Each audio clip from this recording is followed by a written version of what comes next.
In the cold silence of deep space, the Council of Sentience gathered once more their chamber, a vast hollow sphere woven from living crystal and ancient starlight. Every seat pulsed with the presence of a species that had earned its place through time, strength, or wisdom, all except one. That seat belonged to humanity, and it sat empty for 3 full cycles. The Grand Arbiter Vorlax hovered at the center, its crystalline form refracting the soft glow of distant galaxies. It had watched civilizations rise and fall, had judged empires by the weight of their deeds, and now it prepared to deliver a final verdict on a species that had caused more debate than any in 10,000 years. Humanity, the voice of Vorlax, resonated not through sound, but through thought. A ripple in the minds of all present had been under review since their first crude radio signals leaked into the void. Noisy, desperate broadcasts filled with music, war poetry, and static. They had grown fast, too fast, from fire to fusion, in the blink of cosmic time, and with that speed came chaos. They fought among themselves, they poisoned their own world. They built machines that could unmake cities, yet they also sent probes into the unknown with messages of peace. They saved wounded animals, they wept for strangers, they painted stars on cave walls long before they could reach them. Still, the Council remained divided until the incident on Proxima b. There, a human freighter named the Dawn Runner had stumbled upon a derelict Xenthian vessel adrift and lifeless. The Xenth Hive, a proud reptilian species known for its rigid honor codes, had declared the ship sacred. No outsider was permitted to board it under penalty of death. But the humans did not know this, or so they claimed. When the Xenth patrol arrived, they found the human crew inside the derelict, not looting, not scavenging, but carefully sealing hull breaches and stabilizing the failing core. They had detected a faint energy signature, a last whisper from the ship's memory core, and they were trying to preserve it. The Xenth commander ordered them executed on the spot. The humans did not resist. They stood in silence as plasma coils charged around them. But just before the sentence could be carried out, the memory core activated on its own, revealing the truth. The Xenth ship had not been attacked. It had been sabotaged from within by a rogue faction trying to frame an old enemy. The humans had uncovered the evidence by accidents. Shame the Xenth commander spared them, but the damage was done. The story spread like wildfire through the Council. Humanity was reckless, yes, but also strangely honorable in ways no one understood. Still, many argued they were too volatile, too emotional, too unpredictable to be trusted among the stars, and so the Council summoned a human to speak for their kind. Not a general, not a diplomat, but a woman named Lisa Carter. She arrived alone in a small vessel. No escort, no weapons, no grand display. Just a single shuttle painted white, with a green leaf on its side, the symbol of Earth's renewal era. When she stepped into the chamber, she wore no uniform. Only simple gray clothes, her dark hair tied back, her hands empty, her eyes calm. She did not bow. She did not speak. First, she simply stood and waited. The silence stretched. Finally, Vorlax addressed her human. You stand before the Council of Sentience, the oldest assembly in the known universe. Your species has been accused of being a deadly anomaly, a cancer upon the galactic order. Explain why we should not quarantine your world and let time erase you. Ulisa looked around at the faces, or what passed for faces, among the gathered species. A floating jelly of light from the nebula of size, a 6-limbed insectoid from the rings of Kale, a cloud of sentient gas from the void between arms. She saw fear, suspicion, curiosity, but also something else, something hidden beneath the layers of protocol and pride. Doubt. She took a slow breath. You call us deadly, she began, and maybe we are, but not in the way you think. She walked forward slowly, her boots making soft sounds against the living floor. The Council watched her every move, tense as if she might explode. On Earth, she said, we have a word for what you fear. It is called extinction. We have faced it many times, not from outside forces, but from ourselves. She stopped and looked directly at Vorlaxton. 1,000 years ago, we hunted the great beast to nothing just for sport or pride. Then we learned to farm and build, and still we fought. We burned forests for war. We drained lakes for greed. We filled the sky with smoke until the sun grew. Dim a murmur passed through the chamber, but then something changed. She continued, not all at once, not because a god spoke or a king commanded, but because ordinary people chose differently. A woman in a small village taught her children to plant trees instead of cutting them. A man in a broken city shared his last loaf of bread with a stranger. A scientist gave up fame to clean a poisoned river. These were not heroes in your sense. No grand battles, no epic songs, just quiet acts of courage repeated every day by millions. The gelatinous being from the nebula rippled softly. How can such small things matter against the tide of destruction? Lisa smiled faintly because tides are made of drops. She turned to the Zenth delegate who sat rigid in its scaled armor. You Zenth believe strength is shown through dominance, through victory in combat. But on Earth we learned that true strength is shown in restraint and choosing not to strike even when you can. The Zenth hissed but said nothing. Vorlax shimmered thoughtfully. Your words are poetic human. But words do not change facts. Your species still possesses weapons capable of sterilizing planets. Your history is soaked in blood, yes. Lisa said we do, and it is. She did not deny it. She did not make excuses. We built bombs that could end all life. We pointed them at each other for decades, waiting for someone to flinch, but no. One did not because we were wise, but because we were afraid. And in that fear we found something unexpected. Humility. She paused. We looked into the abyss and saw our own reflection. And we decided we did not like what we saw.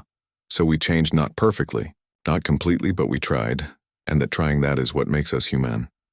A new voice cut through the chamber, sharp and cold. It came from a delegate wrapped in black metallic robes. The representative of the Krell Syndicate, a mercantile empire that valued only profit and control. You speak of change, human, but your ships still carry weapons. Your borders are still guarded, your people still hoard resources. While others starve, Lisa turned to the Krell. Her expression unreadable, and your people sell children into labor. Your trade routes are built on slavery. Your cities float on oceans of debt. You call that civilization? The Krell recoiled as if struck. The chamber fell silent again. Vorlax raised a crystalline limb. Peace, then it turned back to, Lisa, you defend your kind well, but defense is not proof. Show us that humanity is more than noise and contradiction. Lisa nodded as if she had expected this. Very well. She tapped a small device on her wrist and the chamber dimmed instantly. Images appeared, in the air, not of warships or factories, but of everyday life. A young girl in a place called Minnesota, carefully bandaging the wing of an injured hawk.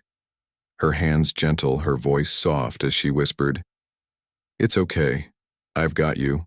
An old man in a coastal town in Vietnam teaching children how to weave nets not for fishing, but for catching plastic before it reached the sea. A group of teenagers in Detroit, turning an abandoned lot into a garden, growing food for their neighborhood, sharing seeds with rivals from another block. A woman in Peru singing an ancient lullaby to her newborn while rain fell outside her window. The melody.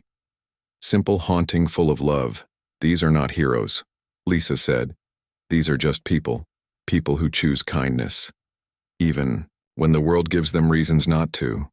The jelly from the nebula pulsed with a soft blue light. It is beautiful. But is it enough? Lisa looked at the images as they faded. It has to be. Suddenly the chamber shook violently. Red light flooded the walls. Alarms blared in dozens of languages. A deep shudder ran through the structure as if the very fabric of space was tearing. Vorlax projected a star map above them and all eyes turned upward.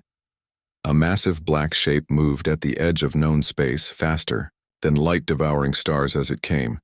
It left no debris, no radiation, only perfect silence in its wake. The Devourers. A name whispered only in ancient texts, a myth. A nightmare. They consume everything. The Xenth delegate said. Voice trembling, they do. Not conquer, they erase. How long do we have? Vorlax asked. Less than one cycle, came the reply from the observatory node. Panic erupted. Delegates scrambled for their ships. Some activated emergency portals. Others began transmitting final messages to their homeworlds. Within minutes, the chamber was nearly empty. Only Vorlax, the nebula jelly, the Xenth, and Lisa remained. You should go human, Vorlax said. We cannot stop them. No one can. Lisa stood very still. Her eyes fixed on the approaching swarm. Maybe not, she said. But Earth can try. She activated her comm channel voice. Steady calm. This is Lisa Carter to all Earth defense and civil networks. The Devourers are real and inbound. Initiate protocol. Phoenix on Earth. The response was immediate, but not what The Council expected no fleets launched, no planet killers armed instead. Cities dimmed their lights, power grids rerouted energy. Not to weapons, but to global resonance fields. Farms paused harvest to feed backup generators. Schools opened their doors, not to evacuate, but to gather. Every human over the age of 12 linked into the planetary empathy net. A neural web developed not for war, but for understanding. It allowed them to share thoughts, emotions, memories in real time. They did not prepare. To fight, they prepared to feel as the Devourers crossed the outer rim of the solar system. They encountered something they had never seen before. A planet not shielded by metal or energy, but by emotion. Millions of Ho. Weeks passed after the Devourers halted their advance and the Council of Sentience remained in stunned silence. Earth had not fired a single shot. Yet it had stopped an ancient terror that had erased entire civilizations with ease. The news spread. Through the galaxy like a ripple in still water. Some called it a miracle. Others called it madness, but all agreed. Humanity was no longer to be ignored. Lisa Carter returned to Earth not as a hero, but as a quiet witness to what her people had done. She walked the streets of Portland, Oregon, where she had grown up. The air smelled of rain and pine trees. Children played in parks rebuilt over old parking lots. Solar panels glinted on every roof, and community gardens bloomed where highways once roared, yet not all was peace deep in the outer colonies. Unrest stirred a faction known as the Iron Path had watched Earth's choice with disgust. They believed humanity had grown soft, that showing mercy to the Devourers was a sign of weakness, not strength. Their leader, a former military officer named Dana Mills, had once served alongside Lisa. But they had parted ways after the Great Ceasefire of 2047, when Earth chose disarmament over dominance. Dawn Runner 2, a refitted freighter painted in black and red, hovered in the shadow of Titan, its crew loyal only to Dana and her vision of human supremacy. We showed them kindness, Lisa had said during their last argument, and they stopped. Kindness, Dana had spat, does not win wars. It gets you killed. Now Dana watched from her command deck as the Devourers orbited Earth like docile pets. She clenched her jaw. We cannot let this stand. If we appear weak, the galaxy will tear us apart. Her second in command, a young man named Jake Ellis, shifted uncomfortably, but they are not attacking anymore. That is the problem, Dana snapped. They see us as harmless as prey, wearing a smile. She activated the ship-wide comm. All hands prepare for operation. Iron Bloom, we remind the galaxy what humanity truly is. Meanwhile on Earth, Lisa felt the shift before anyone else. It was a coldness in the wind, a tension in the air. Like the moment before lightning strikes, she stood on her balcony watching the stars and knew someone was about to make a terrible choice. Back on the Council world, Vorlax received a coded message from a human source. The Iron Path was moving. They planned to strike the Devourers, not to destroy them, but to provoke them, to force them to react violently, so the galaxy would see Earth's peace. As a Leverlax summoned Lisa once more. Your people are divided. It said, its crystalline form dimmer than before. Lisa nodded. We always have been. Can you stop them? I can try. She boarded a small shuttle again, no weapons, no escort, just herself, and a single data chip containing every peace treaty Earth had ever signed. The journey to Titan took 3 days, during which Lisa did not sleep. She reviewed old mission logs, messages from friends, voices of people who had chosen peace even when it cost them everything. When she arrived at Titan's orbit, Dawn Runner 2 powered down its weapons but did not lower its shields. Dana appeared on the view screen, her face harder than Lisa remembered. You should not have come. Lisa had to Dana. This is not the way. The way is survival. Dana shot back. You think the galaxy respects kindness, they respect power, and we are letting them forget. Our Lisa leaned closer to the screen. Do you remember? Catherine. Dana flinched. Catherine was her younger sister, who had died during the last Earth War, not in battle, but in a hospital when power failed because the generators were diverted to a missile. Silo. Catherine believed in your way, Dana. She died because we chose weapons over people. That was difference. Itzalent stretched between them. Then Dana's voice softened just a little. Go home, Lisa. I do not want to hurt you. You will hurt everyone if you do this. Before Dana could respond, alarms blared across Dawn Runner 2. A massive energy surge erupted. From the direction of Earth, the Devourers were changing, not into weapons but into something new. From their dark forms bloomed light, soft pulsing orbs of gold and blue. They drifted toward the moon and began constructing not a weapon, but a structure, vast and intricate like a flower made of starlight. The empathy bloom, as Earth scientists called it, was a living library, a place where any being could come and share their memories, their pain, their joy. The Devourers had learned not just to feel but to give back. Dana stared at the sight, her hands trembling on the console. "They are building a gift," she whispered. "And you want to destroy it?" Lisa said gently. Dawn Runner 2's weapons powered down completely on the bridge. Jake let out a breath. He did not know he was holding. "What do we do now?" Dana closed her eyes for a long moment, then opened them. "We go home, but not to hide, to learn." The Iron Path disbanded that day, its members returning to Earth not in shame but in quiet reflection. Many joined, the Empathy Initiative helping to translate human emotion into forms other species could understand. Months later, the first non-human visitor arrived at the Empathy Bloom, a young Zenth scout named Kess, who had lost her entire clutch to a plague. She drifted into the bloom, hesitant, fearful. But the moment she touched its surface, images flooded her mind, not of war or conquest, but of a human mother holding her child, the same way Kess had held her own eggs. She wept, and in that moment, the Xenth hive changed back on Earth. Lisa stood with Vorlax, now a frequent visitor to the blue planet. The Grand Arbiter had shed its judgmental tone and adopted something closer to wonder. "You were right," it said. "Humanity is deadly." Lisa smiled, but not to others. To the darkness inside us all. The sun set over the Pacific Ocean. The Empathy Bloom pulsed gently in the sky above like a second moon. A beacon, not of power but of possibility. And somewhere in the outer rim, a former soldier named Dana Mills planted her first tree in a field once used for weapons, testing her hands in the soil, her heart lighter than it had been in years. The galaxy watched, and for the first time in eons it hoped. The end of Part 2. A year had passed since the Empathy Bloom first opened its light to the stars, and the galaxy was not the same. The Council of Sentience no longer met in judgment, but in shared curiosity. Species that once refused to speak now gathered beneath the Bloom's gentle glow, exchanging stories. Not weapons. Trade routes once paved with suspicion now carried seeds, books, and music. Arth had become a quiet crossroads, not because it demanded attention, but because it offered something rare: understanding. Lisa Carter walked through a forest in Oregon where the trees were older than nations. Birds she had not seen as a child now sang in the canopy. Rivers once choked with waste ran clear and cold. She paused by a stream and dipped her fingers in the water. Cool and alive, she was not alone.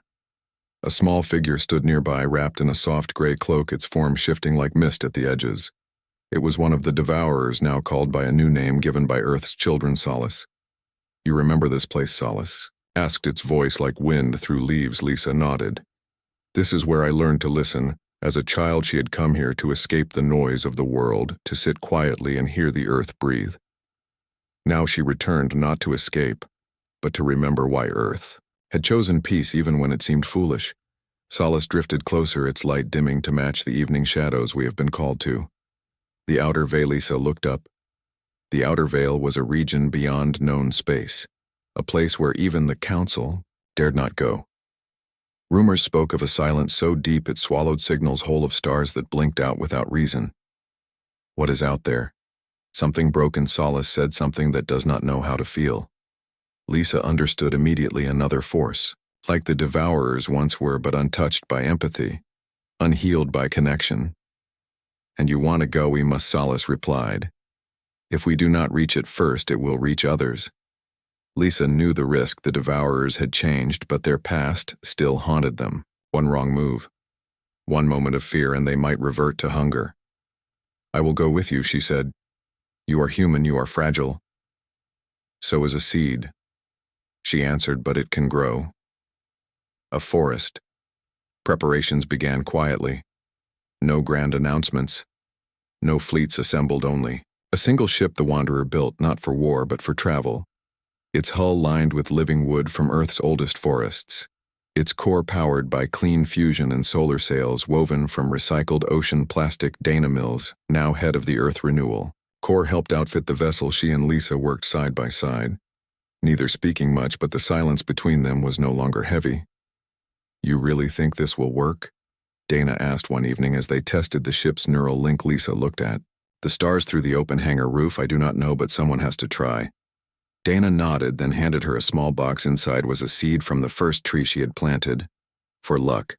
The journey to the outer veil took 6 weeks, during which Lisa and Solace shared memories, not through words but through feeling. Lisa showed Solace her first day of school, her grandmother's hands kneading bread, the taste of rain on a hot day. Solace showed her the cold, endless dark before it met Earth. The hunger that had no name the moment it first felt a child's lullaby and wept stardust. They arrived at the edge of the veil, not with fanfare but with caution. Before them stretched a void, not empty but filled with something wrong, a distortion in space. Like a wound that would not heal, and in the center of it floated a shape.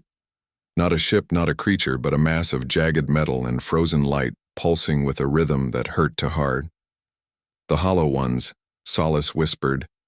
"They were once like us," Solace explained, "but they never found a world like Earth. They never learned to feel. So they turned inward, feeding on their own pain until they became this, a knot of sorrow, and Rajalisa activated the Wanderer's empathy field. A soft hum spread through space, carrying not demands but an invitation. Hello." The Hollow Ones did not respond, but the distortion pulsed faster. Solace extended a tendril of light toward them. "Slow, gentle, do not fear. We were once like you." For a moment nothing happened, then a single shard broke free from the mass and shot toward the Wanderer. Lisa did not flinch. She opened the ship's outer shield, not to block but to receive. The shard struck the hull and stuck there. Vibrating, images flooded the bridge. Not of violence but of loss, a world burning, a child's hand slipping away, a song cut short. "They are grieving," Lisa said softly. "They do not know how to stop," Solace replied. Lisa made a decision. She opened the airlock. "Lisa." No, Dana's voice crackled over the comm. "You cannot. Go out there." "I have to." She stepped into the void, not in a suit but wrapped in a biomembrane grown from earth, algae, and spider silk. It breathed with her. It felt with her. She floated toward the hollow mass, her arms open, not in surrender but in welcome. "You are not alone," she said, not with sound but with thought, with memory, with every quiet act of kindness Earth had ever known. The Hollow Ones trembled. One by one shards broke free, not attacking but reaching. They touched her not with cold metal, but with questions. "What is this?" "This is feeling," Lisa answered. "Why does it hurt?" "Because you have held it too long. Let it go." And so they did. The mass unraveled, not in explosion but in release. Light poured from the cracks, not harsh but warm like dawn over mountains. The shards softened, became smooth, became shapes that resembled faces. Hands, wings. They wept, and their tears became stars back on Earth. The sky changed that night. New constellations appeared, not mapped by science but by story. Each one named for a moment of human kindness.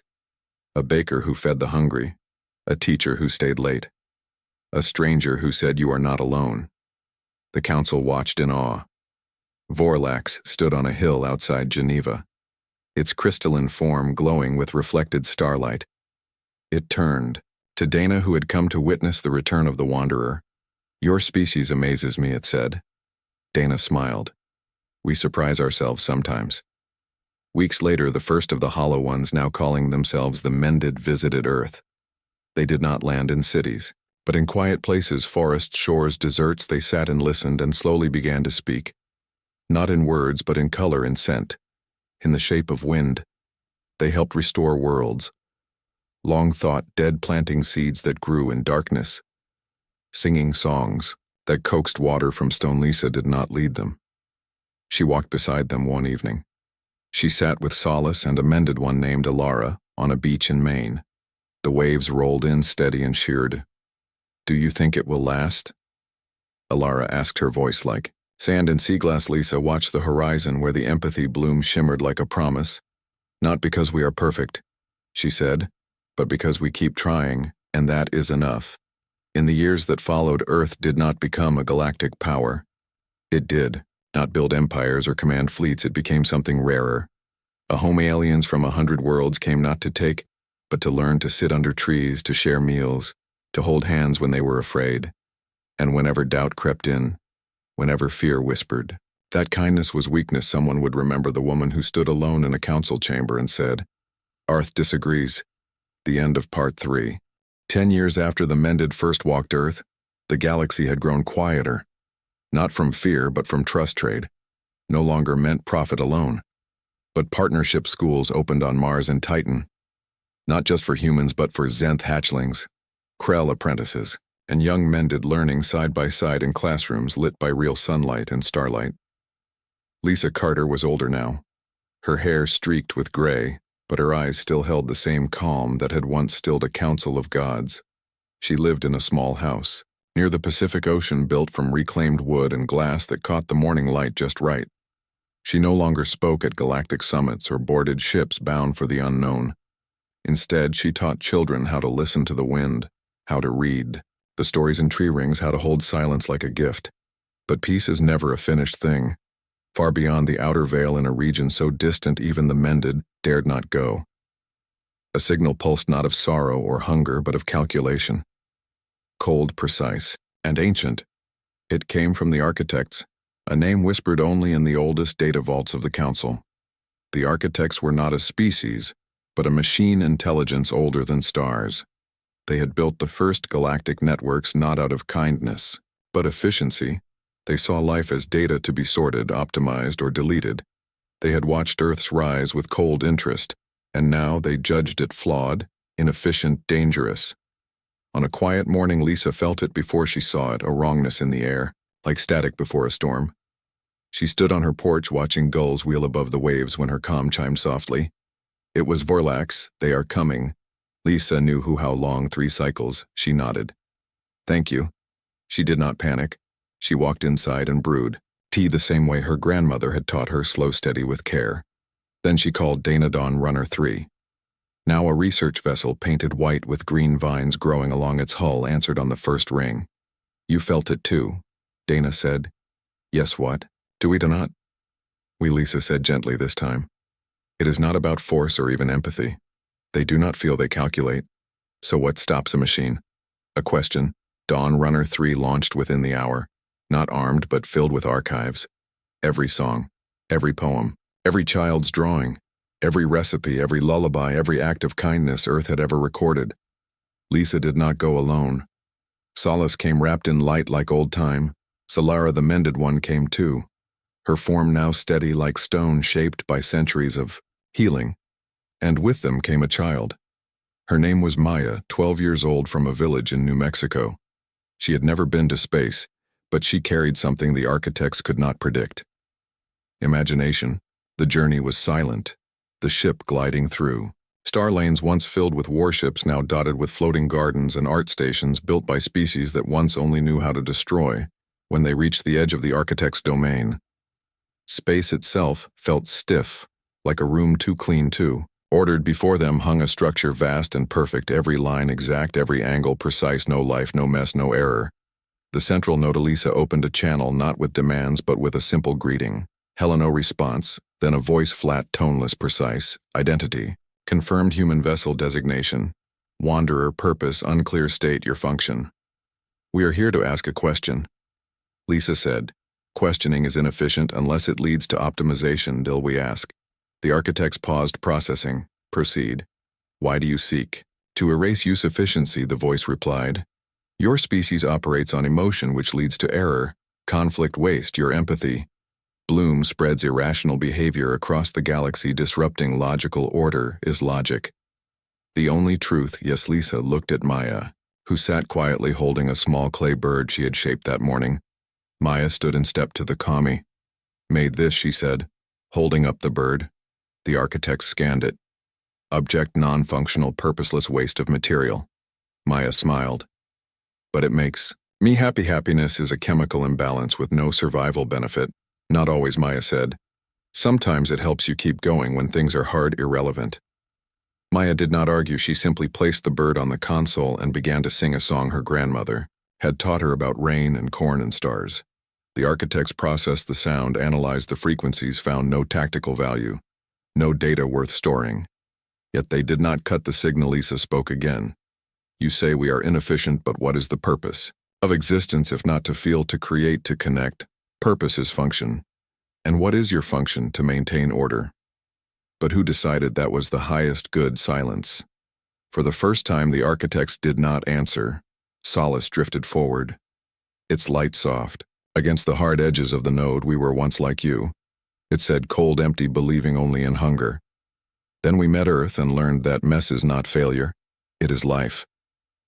The node flickered. Alara stepped forward, next, her voice like stone worn smooth by water. I was broken for 1,000 years. I thought pain was all there was then. A human child held my hand and said it will be okay. And for the first time I believed it. The node pulsed once slowly. Lisa took a breath. You see us as flawed, but our flaws are what make us grow. A tree does not grow straight. It bends toward the light. It scars and heals it. Lives not because it is perfect, but because it tries. The architects ran calculations, trillions per second, searching for counter-logic, for flaw in the argument, but there was none, because love is not logical, and that is its power. Finally the voice returned, quieter. Your data does not compute. That is the point, Lisa said. A long pause. Then we will observe, not erase, not judge. Just watch. The node dimmed. Its sharp edges softened just slightly, as the wanderer turned for home. Maya looked out the viewport. Do you think they will ever understand? Lisa put a hand on her shoulder. Maybe not, but they listened, and that is a start back on Earth. The news spread, not as victory, but as hope. The architects had not been defeated. They had been invited in the weeks that followed. Strange things began to happen in the outer systems. Automated drones, once used for mining, began planting flowers on dead asteroids. Navigation beacons played soft music. Old human folk songs translated into light pulses. The galaxy was changing. Not through force, but through quiet persistence. Lisa returned to her house by the sea. She sat on the porch with a cup of tea, watching. The Sunset Dawn Runner 3 floated in orbit. Now a school for young diplomats from 100 worlds. Solace and Alara walked the forests, learning the names of birds, and Maya stood on the beach, shaping a new clay bird. This one with wings wide open. Somewhere, in the deep dark, the architects watched, and for the first time in eons they did not calculate. They wondered, and in that wonder, a new kind of order began to grow. Not cold, not perfect, but alive. Because Earth had shown them that the most powerful thing in the universe is not logic or strength or even time. It is a single act of kindness offered without expectation. And that is why Earth disagrees. The end of Part 4. 15 years after the architects first chose to watch instead of erase the galaxy, had grown softer, not weaker but wiser. Cities floated among the rings of Saturn. Not as fortresses, but as shared homes where Zenth elders told stories to Krell. Children and mended beings sang lullabies in languages made of light. Earth was no longer just a planet. It was a promise. A place where broken things learned to heal. Lisa Carter was 70 now, her steps slower, her hands marked by time. But her voice still carried the quiet strength that had once turned tides. She lived in the same house by the sea, but now it was filled with visitors. Not diplomats, but students. Young humans and aliens who came to learn not how to speak, but how to listen. One morning, as mist rolled in from the ocean, a message arrived not through official channels but through an old comm frequency, used only by friends. It was Dana. They found something. Lisa knew that tone. It was the same one Dana used the day she planted her first tree, serious but hopeful. She boarded a shuttle, not the Wanderer, but a small craft named the Seed Carrier, painted with vines and stars. Dawn Runner 4. Now a mobile school for interstellar ecology waited in orbit, its hull covered in living moss and solar flowers. Dawn Runner 4 was not alone. Beside it floated a new vessel, sleek and silver, not built by human hands, but by the architects. They called it the Observer. And for the first time it carried passengers. Lisa stepped aboard not as a leader, but as a guide. The destination was a dead world in the Andromeda Arm, once lush, now silent. Its oceans gone, its forests turned to dust, its name forgotten. But deep beneath its surface, something stirred, not life as they knew it, but memory. The planet had been home to a species that vanished without war, without plague, without trace. They left behind no cities, no weapons, only vast underground chambers filled with mirrors. Not glass, but living crystal that recorded emotion not as data, but as light. The architects had discovered it while mapping gravitational anomalies. They did not understand it. So they called Earth. We do not know what it is. The lead architect said, its voice still flat but less cold than before. Lisa placed a hand on the console of the observer. Then let us find out together. The descent was quiet, the land barren and gray. But as they walked toward the entrance of the first chamber, the ground beneath their feet began to glow faintly. Maya, now a young woman in her 30s, stepped forward. She had spent her life studying empathy fields and ancient human songs. She carried a small flute carved from olive wood.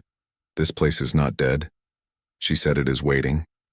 Inside, the chamber walls of crystal pulsed with soft color shifting as they moved. Alara, now a teacher at the Titan School of Healing, touched the wall gently.